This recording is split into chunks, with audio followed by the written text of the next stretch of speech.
I'll do the same. I got to buy a new laptop because I'm like Term. I just found out that my processor is too slow to do everything I want to do. What happened to Grays? He went dark on me.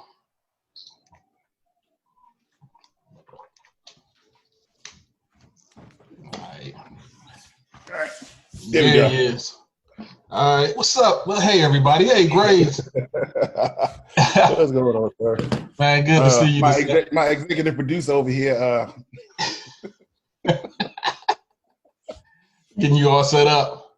Yeah, it's like, oh, hey, fix this. I'm like, okay, yes, man. All right, fine. All right. So, Grays, so last week I started, I began to talk to the ladies just about dating, in the realm of dating, and coming from a guy's point of view, some of the things that are telltale signs of whether we know that they're the one, or how they can tell that as a guy that we are the one, that we are the right one in the mix for them and everything. And so, I want to just discuss that a little bit more, especially knowing you and Nakia as long as I've known you guys. I met you at the FCC a long time ago. Not that long. We ain't old. Long. We were just coming out of our teenage years, a couple of years out of our teenage years, right? Yeah, like 5 years ago. Yeah. So we so coming out of those years, and knowing you when you were courting Nakia, and being a witness to how you did it right, your accountability, some of the things that you were coached through, that really helped you into wedding Nakia, and knowing that you were ready. So being of your expertise in this field, yeah, your expertise. Yeah, I just wanted to just let them hear our discussion, or just talk about how did you know when you were ready, and what prepared you, and and just a little bit of how it all came together for you. Okay. Wow. All right, where to start? I'm gonna start on the good part, and then I'm gonna drift back to the bad part, and then we're gonna come back to the good part. So Nakia and I have been married since 2007. Yeah, June. Wow, it's been a wow. Yeah. Praise the Lord. I'm waiting for the moment where I can say I've known her. We've been married longer than we haven't. I got a couple more years before we reach that point. But we've known each other for over 20 years. I met her when she had just graduated from college. She was actually doing a missions trip to South Africa. Yeah. So I met her, and I was like, okay, right around that time, I'd been through enough bad relationships to know what I wasn't doing was right. So in a lot of situations, we point out the faults in the other person without recognizing, you say, charge it to my heart, not mine. It's like, well, for sure. we judge other people and their actions, but we judge our own selves based upon our intentions. Well, I ain't mean to do that, but, let them do the same thing. Oh, you just dead wrong. Yeah. But, I reached that phase where I was just confident in God at that point. I just turned my life back over to God. I was just like, I'm trying to live my life right. I'm trying to do the things God had called me to do. But I had a series of back-to-back, just rotten, just bad relationships. Just bad. Literally, like, right before I met Nakia, it was like the last 3 people I dated had gotten pregnant by somebody else. Oh, wow. And this, I from the world and then transitioned over into the church. I was just like, dude, I ain't nobody safe. I quit. There you go. I quit. I literally given up. And I had reached a point where I was just like, all right, well, Lord, now listen, this is not what you want to do. But this is what I said at the time. This is my level of maturity. I said, Lord, I rest when I'm dead. I'm just going to go all out for ministry. Now, God don't want you to die just from doing ministry. Let me just point that out. You sure? At the time, You sure about that? That was my maturity. I just rest when I'm dead. I just do it all. I don't need sleep. I don't need nothing.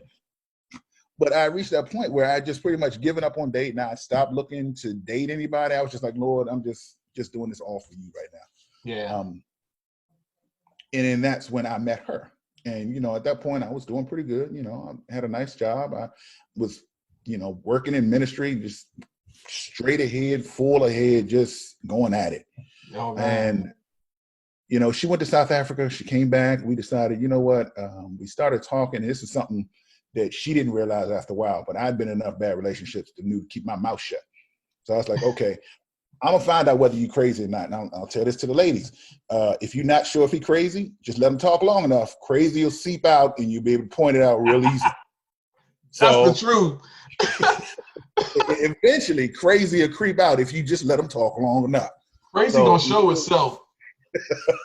No, I mean, literally, she thought I wouldn't. She's like, well, maybe he ain't really Christian because he's not talking. I said, okay, let me just see if she's just talking the talk or she really walking the walk. Right. So, she pretty much took most of the conversation. I was taking it in, had a whole lot of stuff going in my head, but she's like, okay, all right, no, seemed pretty solid. And eventually I was like, okay, praise God. Okay, she at least don't seem like she's crazy. Right. I was good with that. I said, okay, so we started talking. And this is one of the things that benefited us. We did have a long distance friendship. So okay. She was way out in the boonies in Pennsylvania. She claims that she's really from Baltimore, but I say she's from Pennsylvania. She spent more time in Pennsylvania than she did anywhere else. But anyway, she on the call and she muted. So cool. I can say whatever I want because I'm not on yet. So about how long did you guys date before you got engaged or before you decided to we're gonna get married? Okay, so we actually, here's the funny part, and it's very good that you have the man of God in your life that you do. You need somebody in your life that's going to love you enough to tell you the truth, no matter what your feelings are. So we had actually started dating the first go around. We started dating. We dated for maybe about 4 months. We dated for about 4 months, and I mean, like, seriously dated. Like, we had a vision. We had a plan. It was like, listen, we're not going to talk to each other after 10 o'clock. We're going to have accountability partners. We're going to check in with our pastors. We're not going to talk. If we don't have anything else to say, we just going to get off the phone. Because, when you're young, you like, we just sit on the phone like, how you doing? I'm good. Yeah, what you doing? Nothing. It's like, nah, dude, ain't nothing good happening. Once you reach that phase, get off the phone, ain't nothing else to talk about. There you go. I mean, we had like a 2-page list of what we were going to do. And we took it to my pastors, and they were my pastors. You hang up first. Nah, you hang up. I hang up first. Nah, exactly. You hang up first. Nah. I mean, we were serious. We thought we were serious. We said we got this dating thing down. Right. Went to my pastors. They looked at our plan. They looked at us, and they said, "Okay, Tarik, write on the sheet of paper when you think you're gonna get married." And they looked at the kids, said, "Write on the sheet of paper when you think you're gonna get married." And I was like, "Okay." So I wrote in there 3 to 5 years. She's like 5 to 7. Imagine that. They looked at the paper, they looked at us, and they said, listen, y'all at least 5 years away from getting married. So what you guys need to do is you need to stop dating right now and work on your friendship. Now, I mean, for a lot of people, that's difficult, us included. I'm not gonna make that was extremely difficult for us because she was full-time in ministry. I was doing ministry. We had a plan, we had a vision, but it just wasn't God's timing at that point. Yeah. And they said, listen, if you guys continue dating in 5 years, what you're doing right now, just we all adults here, whatever level of intimacy you have right now, whether it's just talking or, on the phone, it's not going to be good enough in 2 to 3 years. The more you grow together, the more you're going to want to express your feelings for each other. And then the water just gets muddy after that. They're like, listen, it's in your best interest for you guys to stop dating and work on your friendship. That's good. And that was some of the best advice and the hardest advice I've ever had to take in my life. Yeah. I mean, because we thought we were doing it right, but, we had somebody in our life that's willing to tell us the truth, to say, hey, listen, put the brakes on, get to know each other better. And I advise anybody, don't date someone to find out their character or who they really are. You don't want to find out when you're dating somebody's character.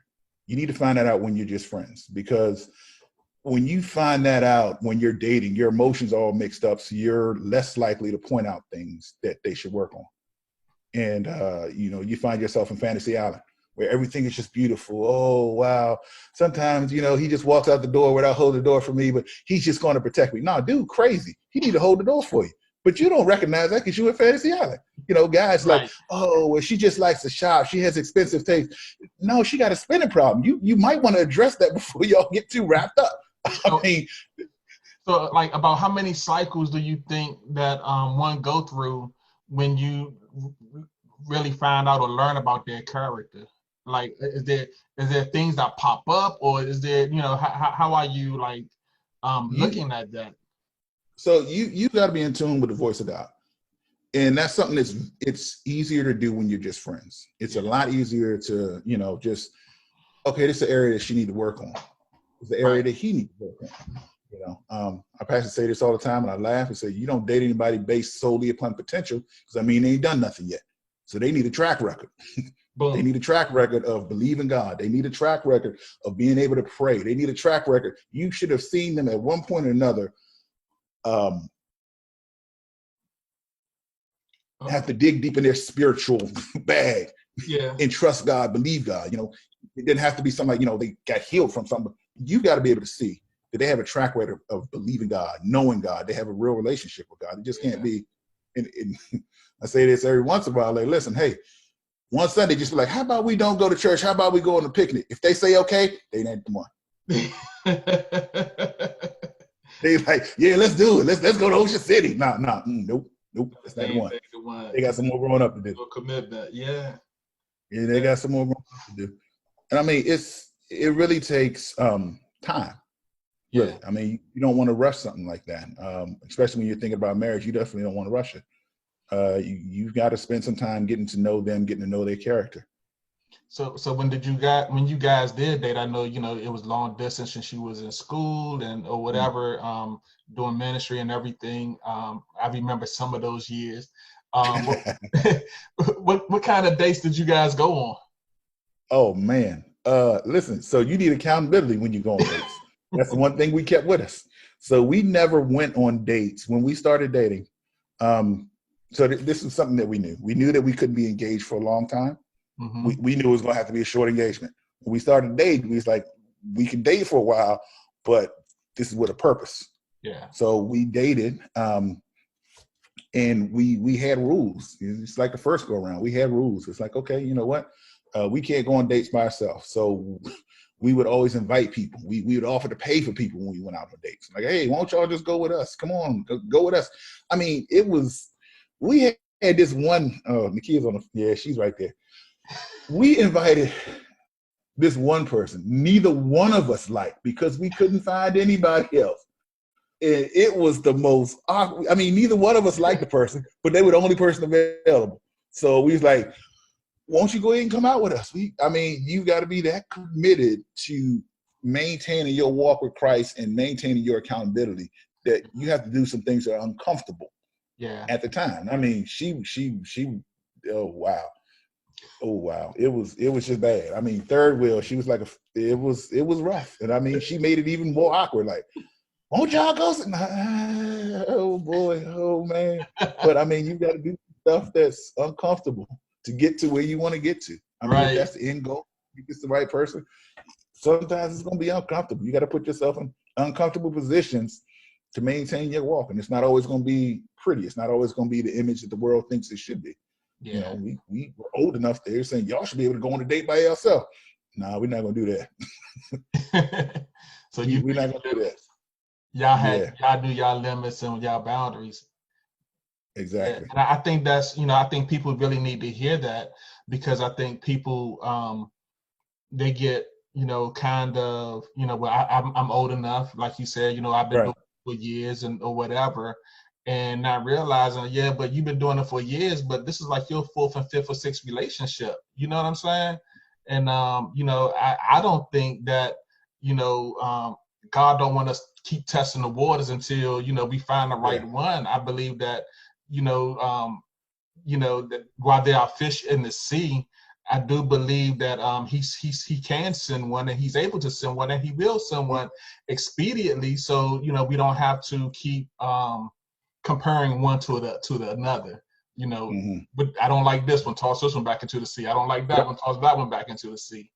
I believe that that we've lost a lot of good relationships because of we muddled the waters with the intimate piece and not sustaining the friendship piece.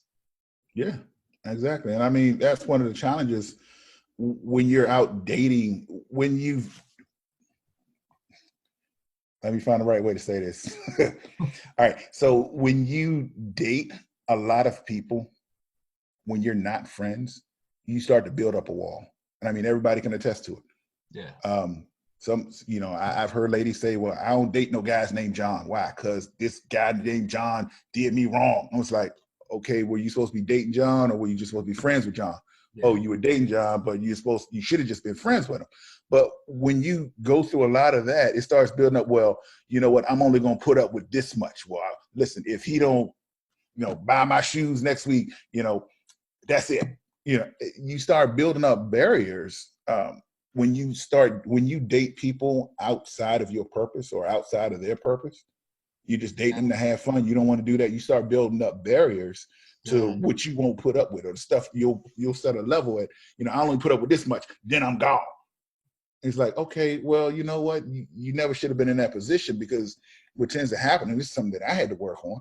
I told you about some of my bad relationships. It's like, listen, if she don't call me on my birthday, that's the sure sign that she ain't.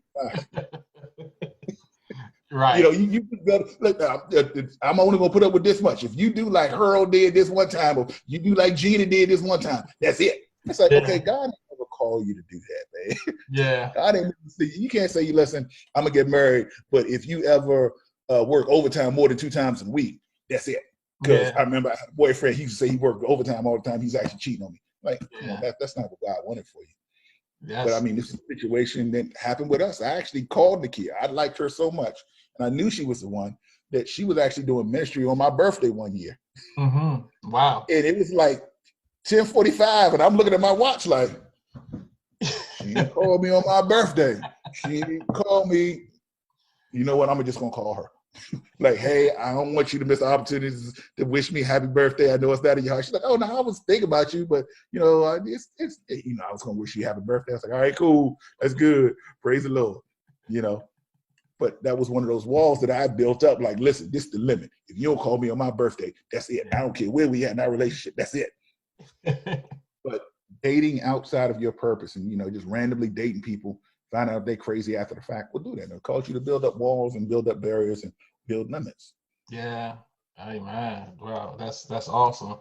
So yeah, I remember that before I started dating Ebony, I wrote out my list of my type of woman, right?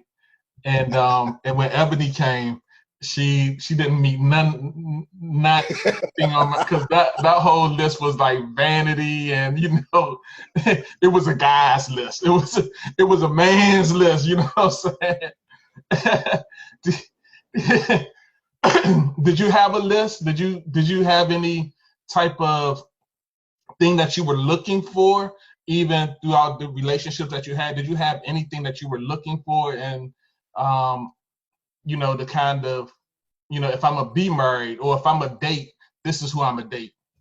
Mm-hmm. So for me, I pretty much tried everything. I was just like, listen, Lord, let them love God, and then we can go from there. I mean, that was basically my requirement. You got to love God. I wasn't that good and saved. I was good, but I wasn't that saved. Look, I had already quit. I was like, listen, I quit. I mean, I tried, like, okay, this size, that size, this color, that color, from the hood, not from the hood, bougie. I was like, I quit. I can't get it right. So, I mean, Lord, let her love you, and then we just go from there. Yeah. And the first time like I mentioned, when we first met, it was all over the phone. I mean, well, this is back in the day. It was like we were sending messages back and forth. Yeah. And I'm just talking, he's like, okay, well, God is good. You know, we were talking on the phone, and I never actually met her.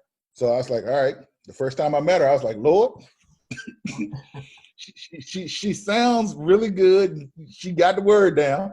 If she attractive, it's great. If not, we can just be friends. I was like, but Lord, if it is your will, Lord, it was them. And I pulled up. I was like, thank you, Jesus. And it was off to the races. Yeah. Then they told us to put on the brakes. So you put on the brakes. That's good.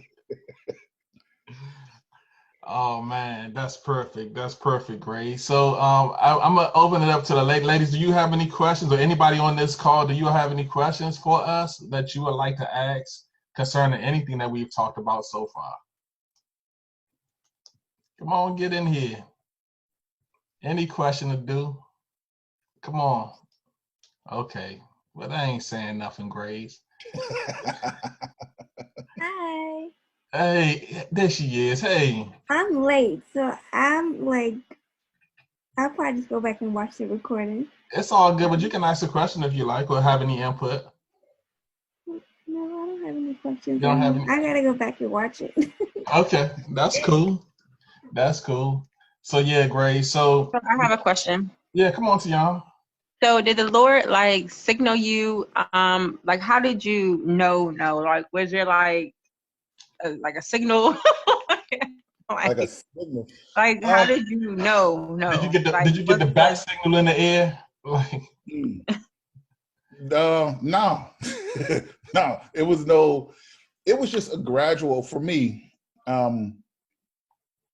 I told the kid this after we had talked, you know, our hearts, just our conversation kind of meshed. And when I first actually saw her, I was like, yeah, I think she's the one. I think she's the one, you know? And I was like, all right, I'm willing to put in whatever work that I need to do to see this end result happen. But then we had a moment, well, there were maybe about 3 years when we stopped dating. We worked on just being friends. I mean, her mother was like, oh, this is my son-in-law. I'm like, why is your mother making this so much more difficult? We just friends. We just friends. We just friends. And I remember she went on another missions trip. She went on another missions trip. This one's to Egypt. Because I was trying to learn Arabic. So I, just in case I need to talk to somebody while she's over there, like, hey, y'all better take care of her. She went to Egypt for 3 months for the summer.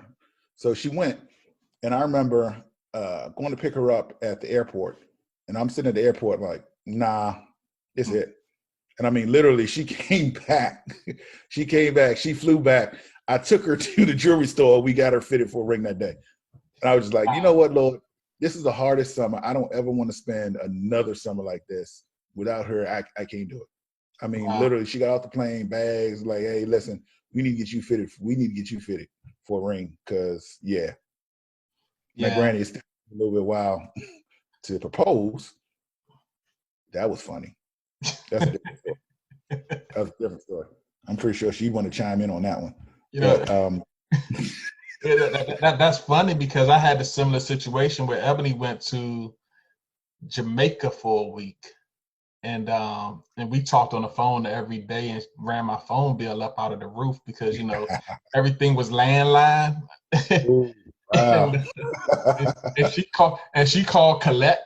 Colette, up, it is.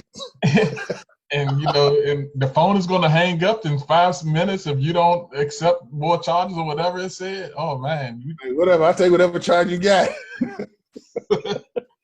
Woo. Yeah, but you know, Tiana asked a great question. Like, did we get a sign? You know, one of the things that I did, or actually, what a sign for me, and this is not going to be a sign for everybody, and I do not want anybody to use this as a leverage for getting married. It's just not a leverage. But I remember I took Ebony to church with me one day. We was going to this church on Route 1. I was going to the church on Route 1, and I brought her with me that day. And Ebony always been a worshiper. She always been somebody that loved the Lord. And I mean, gosh, she was in so much worship that day. And somebody I overheard somebody tell my mom, they said, well, she the one. And when they said she the one, and I was like, and who said it was actually one of my youth leaders. And when she said you the one, I said, well, she must be the one then. but it more gave me the courage to it more gave me the courage to really consider really being married. You know what I'm saying?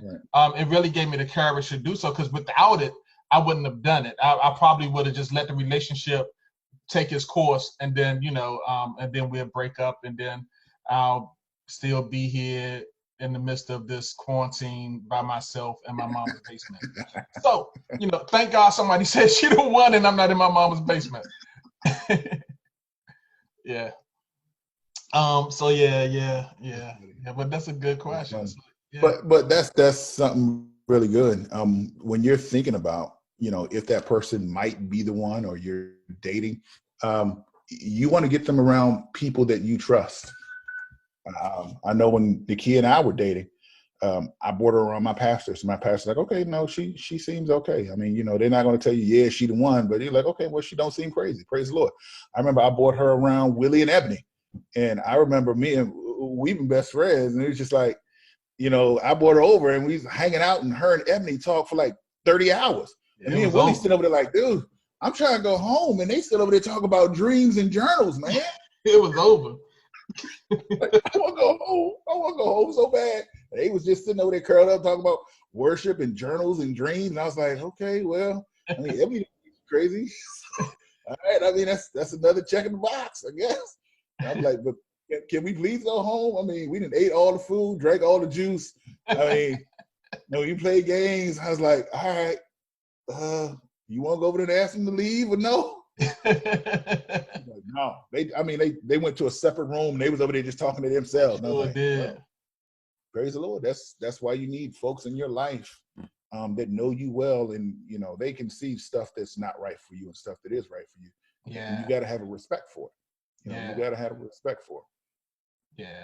Yeah, one of the things I remember when you guys did date. I think she was off at. What's the big conference, Nikia? What's the big conference that you go to? Yeah. Jesus Palooza, Christ Fest. Which it's a humongous conference that she was at, and talk went down. I think you surprised her down there. Oh yeah, that's when I proposed. Yeah, and when Tarik came back, my question to Tarik wasn't how was it? Did y'all have a joyous time in the Lord? That wasn't my question. But my question was, are you good? Did y'all do anything? Do we need to sit here and repent? Yeah. And Grace said, nah, we good. We good. But I thank God, that he had me as a friend, to kind of ask him those honest questions. And I think we all I wish I had somebody at that level when I was dating Pastor E to, really hold me accountable, because if they would have held me accountable, maybe there are some things that we wouldn't have had to face that we did face, because I didn't have that accountability. Right. Yeah. And I mean, I can attest to that friendship. I remember one time, I remember we were working at the FCC, we were working together. And I remember I was leaving, I saw Willie, and it looked like he was talking to some lady. And I blew the horn, and he was talking. I was like, oh, he ain't looked up. I was like, oh, no. I blew the horn loud, and I drove over. I was like, oh, that's happening. Yeah, I was like, yeah, that's right. You better drive over. I was like, no, I'm just checking. But I mean, you need somebody in your life with that level of accountability that they can ask you a hard question and you will give them the hard answer. Absolutely. You don't need to be somebody, you don't need to have an accountability partner that you're not willing to tell the truth to. Yeah. At that point, you might as well be talking to a wall. You're not getting any help. You're not looking for any help. Right.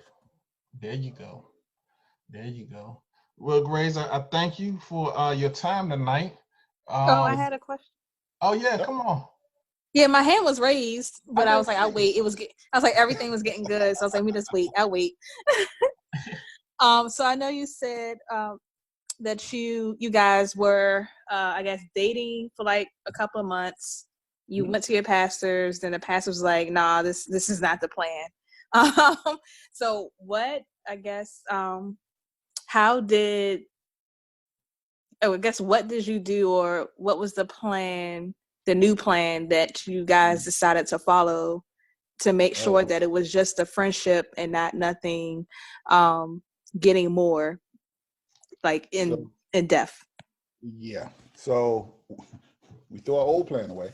And we went back and we talked about it. And like I mentioned, I was gung-ho about mentoring. I was like, all right, Lord, whatever you say to do, I'm going to do, because I got it wrong. So I was just, as soon as they said, you guys should, take a break, work on your friendship, I changed my mind immediately. It took her a little while longer.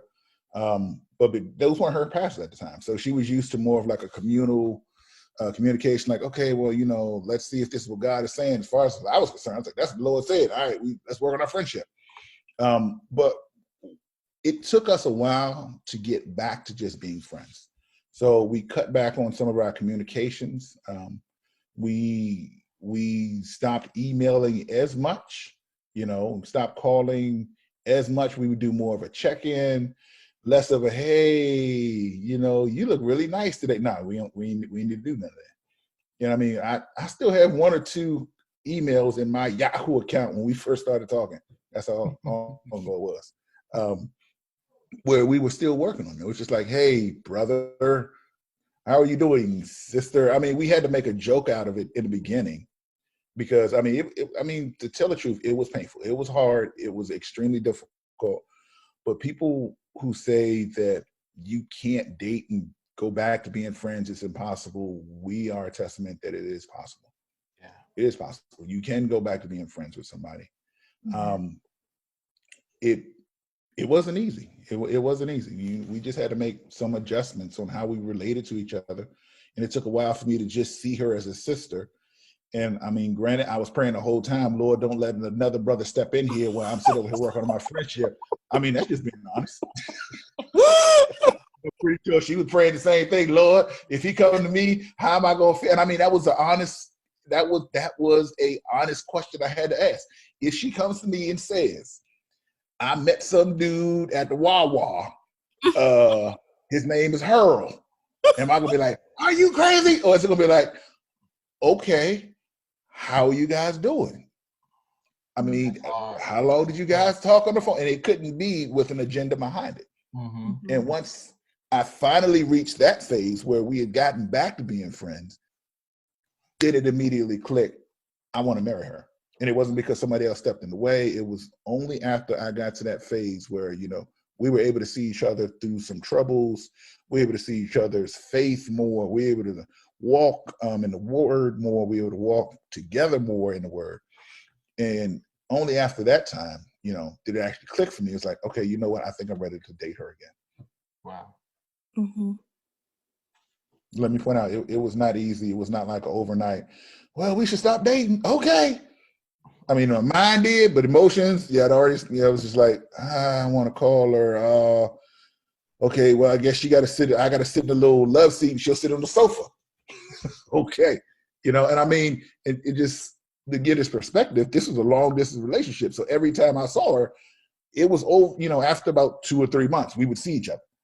So it was just like, oh, yeah, I would like to sit on that sofa with her, but I'm going to stay on this love seat. There you go. Mm-hmm. I will ask this question, Grace. How did you know that she was ready for marriage? Mm-hmm. How did I know she was ready? Yeah. I gave her a ring and she said yes. There you go. Okay. I stepped out of the ledge. I flew down. I ran those 7.5 blocks when I thought she might be asleep, and I showed up at her hotel and proposed. And it was like, okay. People say yes to anything when they sleepy, right? Yeah, that's what I was banking on most of it. She had a long day of ministry. Maybe she get caught up in the moment. Yeah, I know Gray's my best friend, right? No, we had talked about it. We had talked about it. When she came back from Egypt, it's pretty much, we looked at each other. He's like, you know what? I think we should pursue marriage. We should. And she was like, yeah, about time, bro. But I mean, no. So the marriage conversation was a real conversation about marriage. It wasn't just a fly by night. Oh, will you marry me, or do you think I'm marriage material, or nothing? It was a real conversation. It was a real conversation. I mean, even before I proposed to her, I actually went and talked to her pastors. I took her pastors my plan. So what I did is I actually printed out my FACO score, my job references. I had my pastors and other ministry people that I've worked with in the past as references. I mean, I had a whole little booklet. I was like, listen, I want you to know the type of man I am and the type of man that, if you approve, I would like to marry her.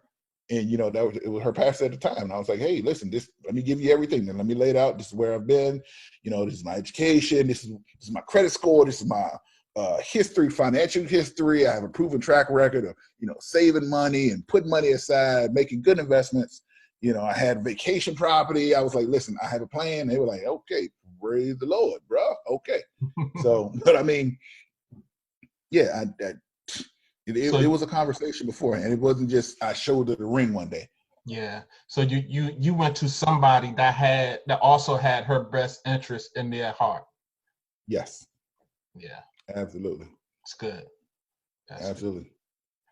I was able to stand before her pastor. So if you guys have a guy that you don't think you're willing to take to Pastor Willie or Pastor Ebony, go ahead and set them to the side.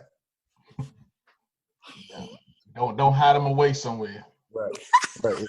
Listen, if any dude wants to keep you a secret, he ain't worth keeping. Boom. Yeah. Mm-hmm. If any dude, let's have this secret relationship. I don't really want you to meet my family. I don't want you to meet none of my friends. Nah, dude. Nah. And if you got to keep him a secret, he ain't the real one either. So I'm just say that. But hey man, that's good. I mean, that's it. I mean, there are a lot of guys out here that will try to run games. Like, oh, I want a church girl. Oh yeah. Nah, dude, you need to be time enough for them dudes. Yeah, because that it's that conception that church girls are really freaky girls, Yeah. and what they are they are wolves. The Bible calls them wolves. They are wolves, and they come out to devour and to tarnish the innocence and the polishedness that Jesus Christ has done in your life. And so when they come and tarnish what Jesus Christ is doing or has done, and they try to get in the middle of that relationship, and they will leave you on a corner and leave your relationship with God hanging without a care in the world. Yep. Yeah. Yep. Exactly. I remember when I was dating Pastor E. My mom would say stuff like, "Don't you mess that girl." She knew the kind of worshiper she was, so she said stuff like, "Don't mess that girl life up." And and she was absolutely right in it. Don't mess her life up. So so you have to have, the person that you date, you have to know that, that especially when it comes to spirituality, that your best wishes are in the front of their mind, front of their thoughts. Yeah. Anybody? Go ahead, Grace. Let me throw this out there real quick. Ephesians 5. Everybody thinks about Ephesians 5, and they always want to go to 22, where it talks about wives submit yourselves and husbands submit. But when you guys have time, read Ephesians 1 through 20. And what the author is doing here is they're laying out a plan of what you should look for when you're thinking about someone to date or marry. I mean, it's step by step. It's like, okay, don't let fornication, uncleanliness. I like to, I'm be fancy right now. Hold on. Are you gonna put it on the screen? Yeah, I'm about to throw it up on the screen. Hold on.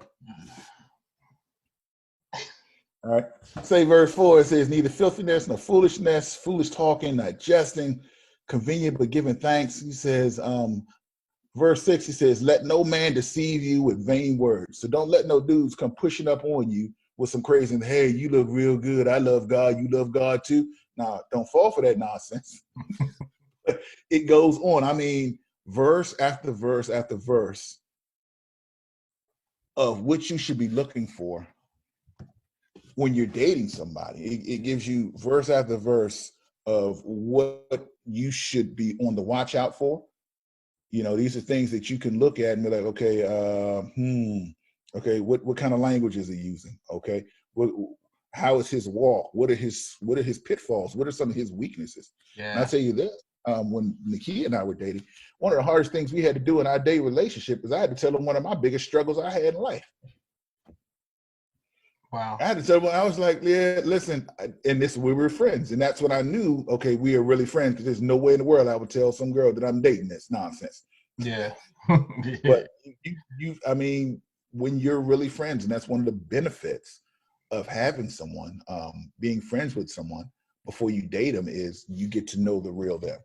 But I don't think you just told her just to tell her. I believe that you also told her because you knew she was an intercessor. She knew how to pray. She knew how to take you before the Lord about your issues. Yeah. Exactly. And I think that's important, especially if you're a Christian and you're dating. You should be dating somebody that's going to take you, to the throne. That's that's going to go and with your name in their mouth to the throne of God, and not and knowing that God will hear them. That they're not going, God, I'm gonna take it. I haven't seen you. Their prayer don't start with, Lord, I haven't been here in a long time.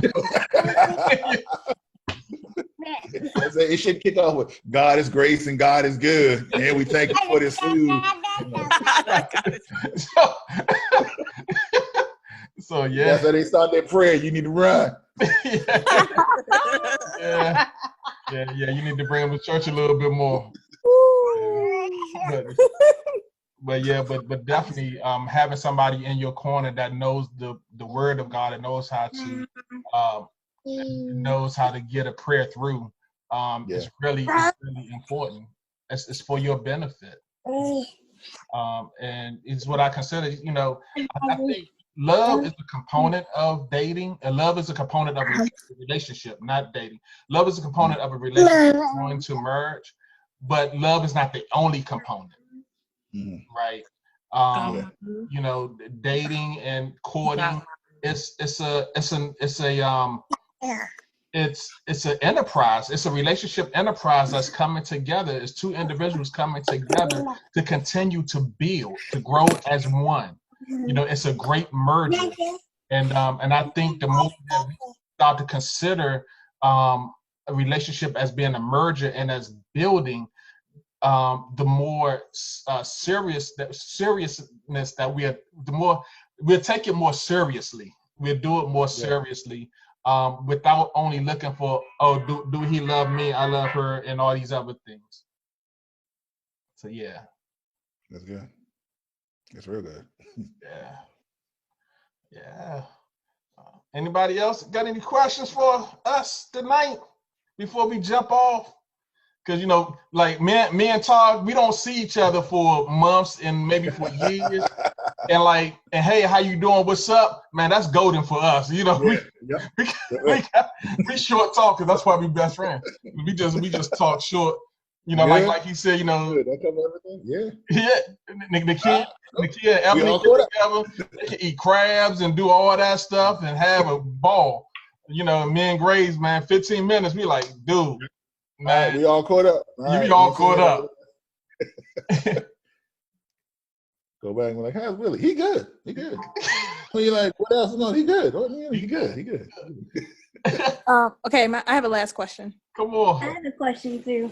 Okay, go ahead, Keyshawn, since I asked one earlier.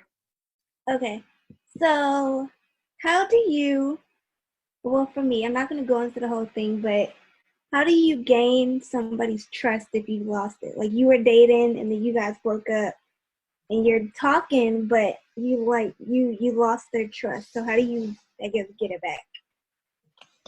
So for us, it wasn't really a loss of trust. It was just a change of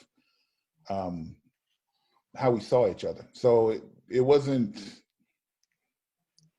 a loss of trust for us. But if you're saying that you're in a situation where you've lost someone's trust or they've lost your trust. So it's very important to understand that you really can't put a time limit on someone's healing. Right. I mean, if I did something wrong to the kid, I can't go to her and say, well, it's been 2 months, you should be over that by now. Yeah. No, I mean, I'm the one that did wrong, so I'm waiting for her to be healed in that situation, and I have to wait. If it's 2 months or 3 months or a year or whatever it is, you got to be willing to wait because you were the one in the wrong. Now all you can do in that time is you're praying, okay, God, allow them to see that I'm a changed person in this situation. It and continue to demonstrate good character from that point, or you can't allow someone to bully you into getting your healing.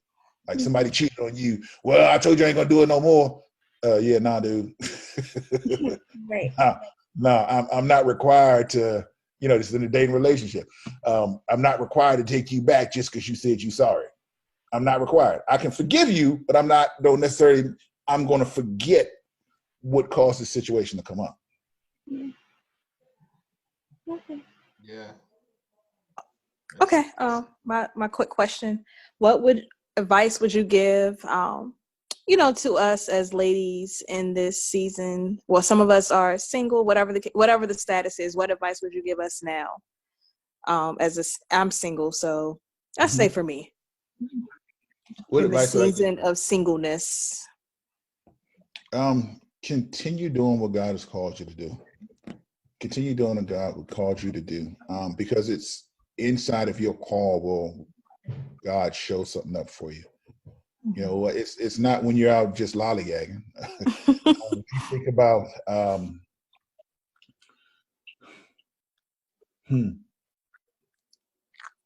that's good. Everybody's saying that they want to. No, I'm not gonna say that. Continue doing what God told you to do. I can tell you from experience, I only met Nakia once I was fully invested in what ministry God had given me. It was only once I was walking in my purpose, I had started walking out my purpose, that I was able to see, okay, that she might actually be an option for someone to date. Yeah. Amen. Yeah, I'll leave it at that. I'll leave it at that. Continue doing what God has called you to do. But I mean, because when you start to get sidetracked, that's when all the jokers show up. Yeah. When you leave the path God has set, that's where all the knuckleheads at. I begin to think about the story of what they consider the love story of David and Bathsheba. And I'm like, yo, that was a tragedy.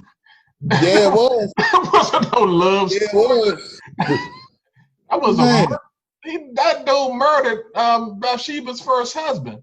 And but the story is that, here's David looking down from a place he probably shouldn't have been in anyway. And his eyes lusted upon Bathsheba. And then he had this, sexual relationship with Bathsheba that caused her to get pregnant. And the husband, he was such a warrior, he wouldn't, as fine as Bathsheba probably was, he was like, he'd rather have gone out to war than to be at home with his wife. And so they could not pin the baby on the husband. So they knew that she got pregnant from somewhere, and if she would have been caught, she would have been stoned, And so here's David. David put this guy on the front line and had him killed, and then married this guy's wife. But but the story is the relationship was illegal because David should not have been with Bathsheba. He should not have been in that place, in that illegal relationship, to cause so much blood, so much harm. And not only did that man get killed, the first husband get killed, but then it also caused the death of their son together. The baby was born, the baby died at birth. And so, and so we see where in these in bad relationships, bad things will happen. Bad things will happen. So if God doesn't ordain it, and that God has not ordained a relationship, is not calling you to court and to grow into marriage, cut it right there. God don't need no favors getting you a husband or a wife. God don't need any favors. And we allow God to be God. We just say yes to his way and yes to his will, and he will provide. Yeah, I like what you said right there. The Bible says that David was at home. It says it was a time when kings go out to war. So he was supposed to be at war. He was outside of his purpose. He outside of his purpose, causing foolishness in other people's lives. Yeah. He was supposed to be at war right along with with Bathsheba's husband. Right. But now he at home looking out the windows. Like, come on, man. And he already got wives. He already got women. Yeah. But he needed a side piece. Yeah. Yeah. Yvette asked, so what advice do you all have for just being friends? What advice do you all have for learning to just be friends? What advice do we have for learning to just be friends? Now, it would be great if you could start out just being friends, just talking to people. Hey, Grace, but I want to say this. I want you to hold that because I want you to keep going with that. I just want to clarify that this being friends is being genuine friends and not being put in the friend zone. Yeah. Okay. Wait, say that again. Say that again, please.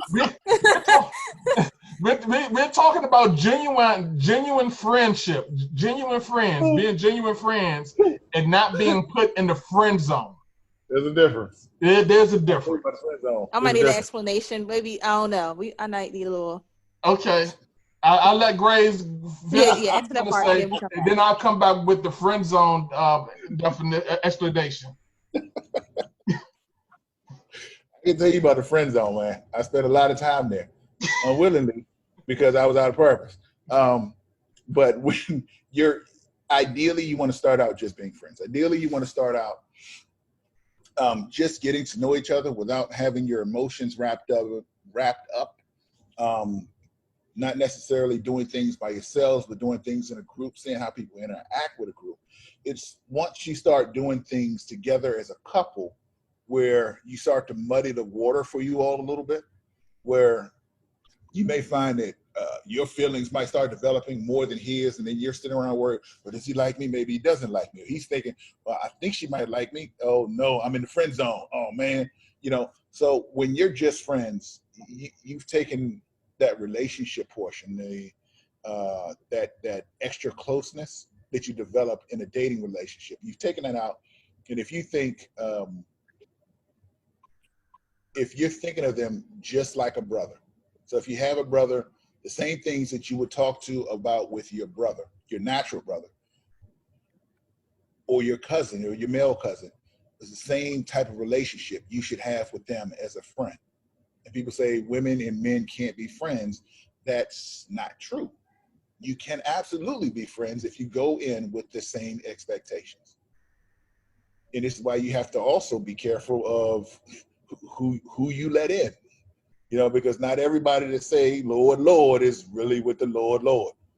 Willie's talking about this, Pastor Willie's talking about this earlier. He's saying, those guys, you have guys out here that are just trying to prey on you just because you go to church, just because they've heard rumors about what church girls are like or church ladies are like. You've got to be bold enough to take a stance and say that, this isn't going any further than this right here. I'm only looking for friends. And that can't be like, well, friends. No, friends can be friends with benefits. No, dude. No, just friends. Just friends. Yeah. Yeah, if you got to, kick them to the friend zone. Like, nah, dude, I have absolutely nothing for you, dude. So learning to be friends, like Grace said, just learning to be friends is knowing how to have those boundaries, understanding what friends talk about. It is, the Bible talks about, finding yourself friendly, finding, to be a friend, find yourself friendly, and it's finding ourselves friendly and not intimate. you know. Mm-hmm. And so it's possible to have opposite sex relations, friendships, without the mindset of sexuality or all these other things. It's possible to have a real opposite sex friend without the nonsense. Okay. I keep having questions today. I must be ready to talk today. Another question I have is how does it go from, I guess because I'm a friendly person, so being friendly to then like flirting, like what is that, at this point, like it's more than friends. We're out, like it's not the friend zone's not friends. We're almost like going to other places. So how do you stop that? So, all right, let me help you with this, right? So, for a guy, everything is a flirt. Oh, Yeah. okay. Okay. If you smile at us the right way, oh, you must be into me. If you say hello, if I say hello and you say hi back, oh, you want me, you know. so,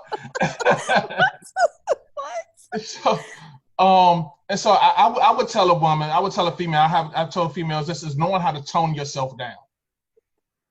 And I'm not saying become a dude, but just knowing how to, have those close friends that tell you about your mannerisms. So you can be on the watch out for your own mannerisms, so you can tone yourself down. I'll say that. Talk, you got anything to say about that? Trying to think how I want to say this. So you guys are friends, but you're dating, or? It's nothing. Oh, okay. At this point, it's nothing. But we probably talk offline for that more conversation. Oh, right. I was like, I don't know right now. I don't know. Right now, it is yeah. I just stopped. So I want to point this out.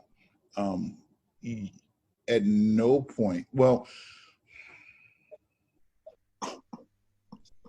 and I'm gonna talk to you like my little sister. Like I talk. My wife does a lot of campus ministry, and I'm gonna talk to you like I talk to my little sisters. You don't need to be chasing no dudes. Oh yeah. You don't need to be chasing anybody. You don't need to work on making the first move with them. Mm. Because I'll tell you what'll happen is, and I've seen this countless times, and I've been caught in, well, I've involved myself in this cycle where a young lady will express her feelings. You'll express your feelings before he does. And whether he likes you or not, the fact that, oh, she likes me builds upon, and it's not a good thing, but guys do have pride. So if they feel like, oh, she liked me, oh, and I'm going to flirt with her, even if he doesn't like you, even if he doesn't think about you like that, the fact that you stepped out there and said something to him will egg him on. And we'll find ourselves in bad situations where it's just like, okay, my feelings got hurt. I thought he liked me. He said, well, no, you said you liked me, and I just kind of playing on it. I enjoyed the fact that you liked me, and it just meant I had another option. I didn't really mean nothing by it. But it meant everything to you, you know? So be very careful about how you approach those type of conversations. Be very mindful of, and I'm not talking that nonsense 60-day rule. Be very mindful of how you approach that conversation and how it can be perceived by the guys. And first and foremost, he needs to be a believer, and he needs to already have a track record of believing God. So when you do have that conversation, you can have some level of confidence he won't take advantage of the situation. And if you don't feel that confident, you need to go ahead and kick those feelings to the side until you do, because y'all not ready to have any type of next level anything. And when Grays say being a believer, he just don't mean, oh, I go to church every Sunday. His grandmother church every once in a while. Being a believer is having that intimate relationship with God. Yeah. So when do you start bringing things up you may have went through, like rape or abortions? So that's, you need to be in tune. with what God is saying to you. Now, that's not something that you just want to share with anybody. That's not something, you just want to just broadcast to the world. And you definitely want to be in a place where you're confident that that person has your best interest at heart. You don't want to bring that up on the first date. You don't want to bring that up on the second date. You don't want to bring that up when you first meet them and y'all start being friends. That's something that you got to see that they have a track record of not gossiping. They have a track record of believing God. They have a track record of knowing God, being able to speak a word of God into your life. And for me, that was the only reason I actually talked to Nakia, because I needed help in that situation. It wasn't just, I just want to let you know I'm a little crazy. No, it was like, listen, I see that this area where I'm missing God in it, and I need help in this area. And I mean, it was tough for me to do it. I mean, she was able to walk me through it, but that only comes with time. That's not something you just want to broadcast, because if they're gossiping to you about something, or if they're willing to tell you, well, I ain't really like what Pastor said about this, they not the person. Yeah, I also think also make sure that you have that track record where they are now, where they can cover you and not condemn you because you've been through something horrible. That they're not going to condemn you, putting that blame back on you, but they are spiritually mature enough to continue to pray for you, to cover you through, and to make sure that that doesn't not go outside of your conversation between you and him, or you and her. Yeah. Or whoever it is, yeah. There are just some things, I've learned this, and I'll repeat this. There are just some things I've learned I'm gonna just die with. Some secrets just ain't gonna go outside of me and the person that we talked about it too. Yeah. Let's see. Another question. What is the difference between chasing a guy and pursuing a guy? You're not doing either one of them. Amen. You're not doing either one of them. He's supposed to be pursuing you. He who finds a wife finds a good thing. He's supposed to be finding you. Don't go chasing after no dude. Here's what I tell him. I said, listen, you're not called to chase after no dudes. If you chasing them, why is he running away? Well, I will say this though, Grace, and I go back to my story with Pastor E.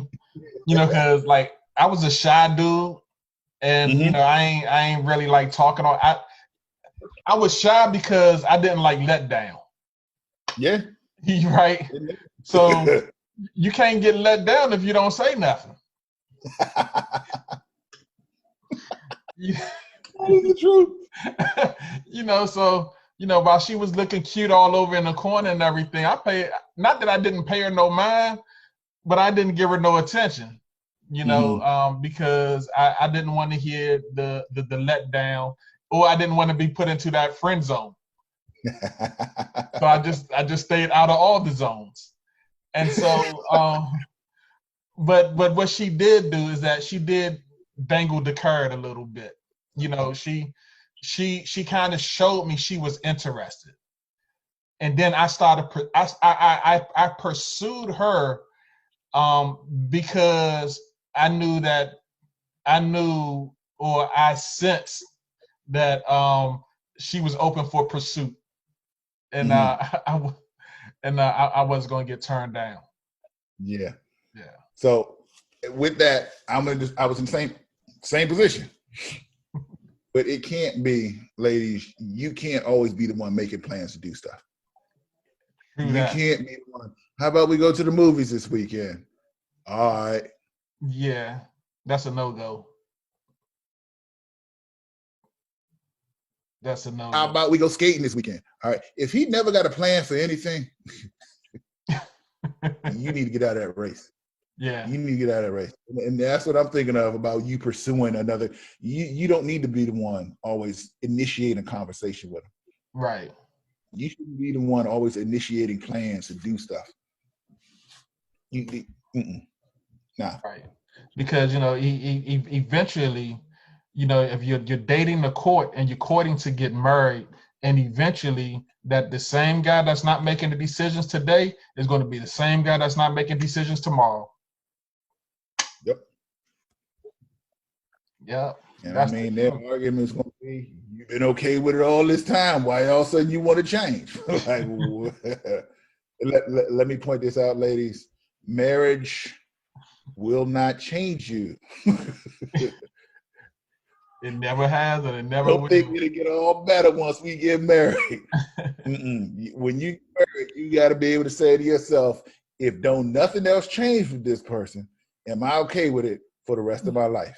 Now, if things do change, it's good. But from this point forward, if though nothing else change, don't go in, well, maybe he'll stop drinking. Maybe he'll stop smoking once we get married. If though nothing else change, don't get married. Yeah. If though nothing else change, are you good with it for the rest of your life? Okay, I think I have another question. All right, one more. This is it. Oh, I'm past my time. It's 9 o'clock. This is it. Okay, come on. Oh, this is it? All right. All right. Good What's night. your question? Oh, I thought you said this is it. Okay, my bad. Last question. So what if like this guy, he had, I guess, good intentions. He wanted to pursue me and more than like in friends, but he already said it was going to be more than friends. And then how long, or I guess then what's the step after that? Like what should have been the next step? Were you all already friends before he said? Not really. Oh, well, yeah. First step is you solidify that friendship. Okay. Yeah. Let's go back to the friends. I think the more than friends should have been a telltale sign, or should be a telltale sign. Yeah. Yeah, definitely. Definitely. Yeah. I mean, like I say this forever. You don't want to get to know somebody's character while you're dating them. I mean, that's one of the toughest things to do. Find out they're crazy after you're all in love with them. Then you feel like you're stuck. Oh, and can I say, this is the last thing. I just want to throw this out there, and this is my last thing, Grays. And I'm having a little, maybe you can help me out with this, because I'm having a little issue with this. But don't be at work being somebody's work wife. I do not like that term. No. Yeah, that's the work wife and the work husband, yo, that's not a good thing. That is no. I don't care. I don't care how much you jail together. I don't care how much you know what he wants to do, and he know what you want to do off the back in regards to working. But there are some things that's just off limits, and I think one of that work wife, work husband thing. I think those things can get cloudy after a while. Very cloudy, very fast. That is a horrible idea. Don't ever fall into that one. Because when you start playing with stuff in your own mind, you start playing with ideas in your own mind. Like, oh yeah, it would be nice. You would be nice. Yeah. And you never know where that other person is. You know, you good and saved, and they just joking around, but in the back of their mind, they got other intentions going on. Absolutely.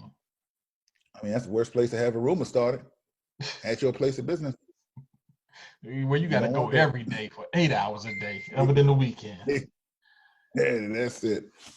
Hey, Grays, well, I thank you for your time tonight. I thank you for this discussion, man. I appreciate it. And I thank everybody for hopping on. I hope you enjoyed it. I hope you received something out of it. And I'll be posting this for the replay later on. God bless you guys. Hey. God bless. Thanks for having me, sir. You're welcome.